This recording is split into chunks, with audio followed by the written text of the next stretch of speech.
quickie tour at lunch between the morning show and the afternoon show. And for me, it really hits home. We landed on the moon in 1969. I was 12 years old, and I can remember holding my breath, following every step of the way. I was just glued to our little black and white TV, watching this happen and being amazed by it then.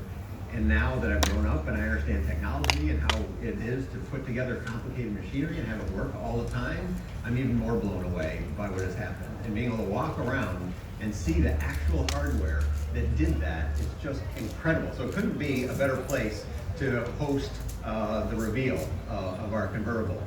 So we revealed the coupe. I assume everybody saw the coupe reveal in July.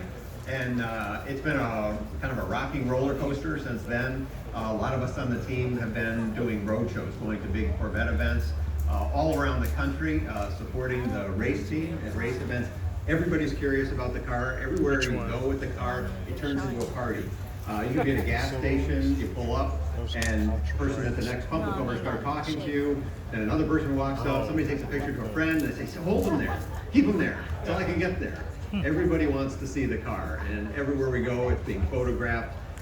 It's been a miraculous experience actually seeing the reception that the car has gotten, and so we're super happy because honestly we were taking a little bit of a risk, changing the formula that we've been doing for over 60 years, but we felt like we had a really good reasons to do it, and we've been thinking about it a long time, and we know our customers so well, we know what they want in a car, and we had to make sure that we were giving them what they want even though we were moving the engine to the back. So that was an enormous technical challenge, and quite often we don't reveal a convertible so quickly after the first car, but we really had to engineer them both together simultaneously.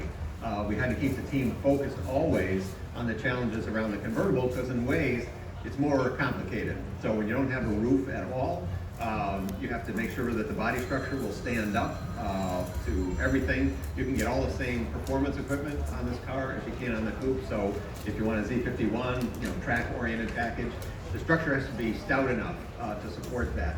But more so than that, it's the miracle of packaging a retracting hardtop. And we did the reveal last night. I'd say one of the biggest questions I got is why a retracting hardtop? Why didn't you stick with what you've done traditionally, a canvas holding top? And that actually would have been easier. It would have been a little bit lighter. But if you look at the top tier cars, the highest performance, most expensive cars in the world, where they offer a convertible, it's a folding hardtop. Customers love it because it looks just as good as the coupe. The canvas top looks a little bit old school on a car that is so modern, has such modern lines. And people really like the idea that it's going to be just as quiet, just as secure in the occupant compartment. The big downside, of course, to retracting hardtops is when folded into the body, they take up a lot of space. And so a lot of them, you lose some or almost all of your trunk room with the top down. And we knew we couldn't do that. We knew people had gotten used to the utility we had on the 7th generation, actually the 5th through the 7th generation, with a very large trunk, equivalent to a mid-size sedan. And so people's whole lifestyles had revolved around this car that's super useful. It's a track weapon, but you can use it as a daily driver, but you can also take it on long distance cross-country trips and bring all your stuff with you. And so that's one of the reasons the car's been so successful, because it has that large bandwidth of things that it can do well. And we wanted to maintain that, even though we were adding to our burden, our challenges technically to figure out how to package that folding hardtop. So it actually folds into the engine compartment. You lose no luggage room, and it's really a sweetheart to drive. I'll tell you, you get the best of all worlds: one button open air, and all the attributes of a coupe. So we want to tell you a little bit more about this. I want to introduce a special member of our team. His name is Josh Holder. He actually, as you saw him on the video, he's one of these guys who grows up and it has passion in his heart for Corvette. And we have a lot of people like that on the team.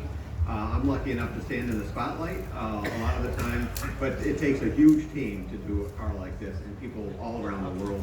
And we have very special, passionate engineers who come to work every day understanding what customers want and how to drive the organization to give that to them. So Josh has been an assistant chief engineer effectively for me. Been on the program for a long time. Actually went to Bowling Green and launched